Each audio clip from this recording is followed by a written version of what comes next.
How's it going, everybody? Welcome to another edition of The Breakdown, and let's get right into it once again.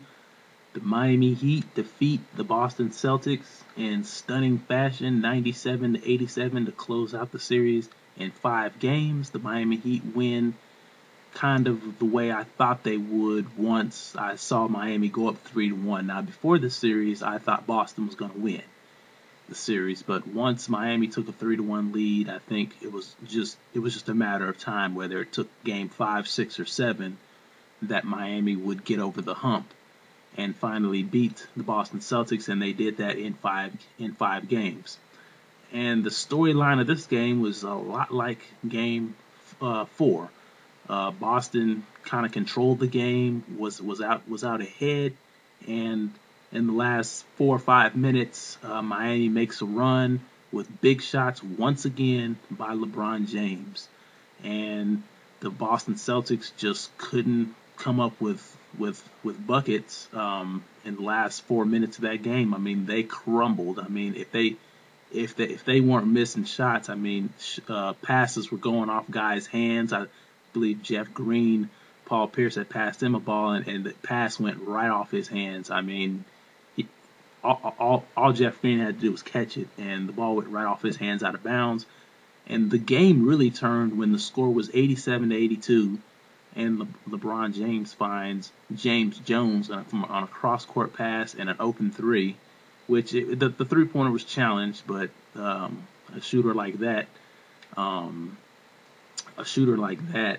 he's most likely going to make it. And that's when the game changed. And in the last 4:28, Boston didn't score not 1 point, and the Miami Heat scored 16 points. 10 of those points came from LeBron James.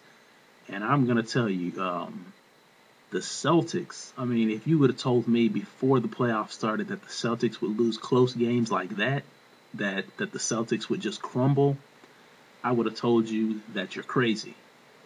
And the same thing goes for the Spurs and the Lakers, because don't get me wrong, I mean, the Lakers in 2 of those games in that series put themselves in position to win over the Dallas Mavericks, and they didn't do it. And the Spurs had also done the same thing in their series with Memphis, and they didn't do it. And if you would have told me that those 3 teams wouldn't be able to win the close games, I would have told you that you're crazy. That is what used to separate teams like Boston from teams like Miami, is that Boston executed and won the close games, and now it seems to be the opposite. Now Miami executes and wins the close games, and Boston, Los Angeles Lakers, and San Antonio Spurs, you can't no longer give them their due in doing that anymore. Those 3 teams are going to have to prove to me all over again that they know how to win the close games. Where does Boston go from here? I mean, the guys are only getting older. I think Boston needs to keep their big 3 intact, and then also Rondo. And then outside of that, they're going to have to bring in a lot of young guys. If they bring in any old players, any old role players who are as old as their big 3, then they're not going the right direction. They need to bring in a bunch of guys who are in their 20s and who are athletic, because that was the biggest difference in this series. Celtics just were not as athletic as Miami. And you can look at it and say, you know, although the games were close, it's almost a thin line between going 6 or 7 games and losing and getting swept, or getting swept, or the series going to 5, because these games were awfully close. I mean, this game was closer than the scoreboard indicated, and game 4 was also closer than the scoreboard indicated. And you can even say the same thing about game 2 of this series. These games were all so close. The Celtics were right there. They had them where they wanted them, but they couldn't finish. And part of the reason why they couldn't finish is he's now known as Mr. Big Shot, at least the last 2 games, LeBron James. He has silenced his critics, those who said he couldn't hit the last shot, those who questioned his toughness down the stretch. Not 1 game, but 2 games, LeBron James comes through in the clutch and wins the game for Miami, in a sense. I mean, LeBron James, I believe, scored the last 10 points for the Miami Heat, the last 10. So he went on a 10-0 run by himself, hit 2 big 3-pointers with the shot clock running down, and then got a steal to just put the exclamation point or the exclamation mark on this game. So those critics and all of you haters out there who have hated on LeBron James all this time, well, you can't hate, for at least for the time being.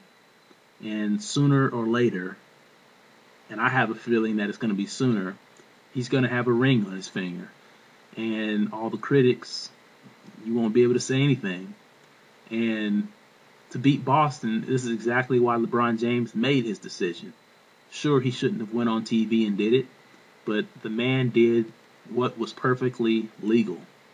And all of you Cleveland fans, everybody in Cleveland, I mean, LeBron James, I mean, he's almost saying, how to, I mean, he's almost saying, how do my nuts taste to you guys? Because LeBron is just, he's proven everything that you guys said about him wrong. And LeBron James has come up big. As great as Dwayne Wade was, LeBron James won the game. And LeBron James was involved in the play that I think turned this game around, was when he found James Jones with about 4 minutes to go, and James Jones hit the three-pointer to cut it to 2. Because right before then, Boston had answered everything that the Miami Heat had did.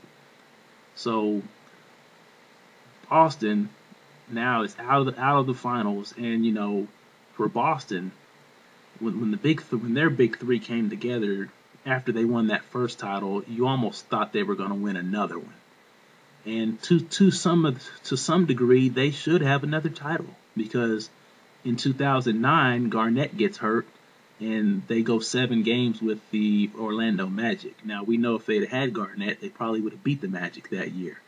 And then last year, a series for the ages, they go all the way to 7 games with the Los Angeles Lakers, but they lost Kendrick Perkins in Game 6, and the Game 7 was won because the Lakers had a bunch of second chances, and we know if Kendrick Perkins was in there, about 3 or 4 of those rebounds, 3 or 4 of those second chances the Lakers got, they wouldn't have gotten. And now this year, trade away Kendrick Perkins, which was probably Danny Ainge's going to take a lot of heat for it, and I think he should take a lot of heat for it. They trade away Kendrick Perkins, put all their hopes into Shaq, and it was kind of sad to see Shaq like that. And if this was the last that we see of Shaq, it was kind of sad to see. And I kind of hope it is the last, because I don't want to see Shaq like that. But they put all their hopes into Shaquille O'Neal and Jermaine O'Neal. And these guys, Jermaine O'Neal's laying on the sidelines getting his back rubbed, and Shaq can't even play. So Garnett was really in there by himself.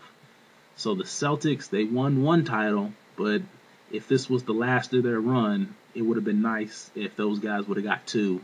And to some degree, they really didn't get a fair chance to go get that second title. Or they really didn't get a fair chance to go defend their title because Garnett was hurt in that second year. So as for the Miami Heat, they're playing really good basketball right now, and I think I'm looking for them to probably take on the Chicago Bulls if the Bulls can finish off the Hawks. But man, I mean, this is really a changing of the guard in the NBA. That caps it. Celtics, Lakers, and Spurs are all out of the playoffs, but mark my words, those three franchises know how to win. Their front offices are smart, except for the move that Danny Ainge made at the All-Star break. They'll be back, and they'll have something to say about the changing of the guard, because they are on their way out. But if you think that Boston and Los Angeles and the Spurs are out, don't count on it. They'll be back. But as for this season, Miami moves on, and we'll just have to see where things go from here. How far do you think Miami will get? Do you think Miami can beat Chicago or Atlanta? Do you think Miami can win it all? Let me know. What do you think about Boston? Where does Boston go from here? I'm out.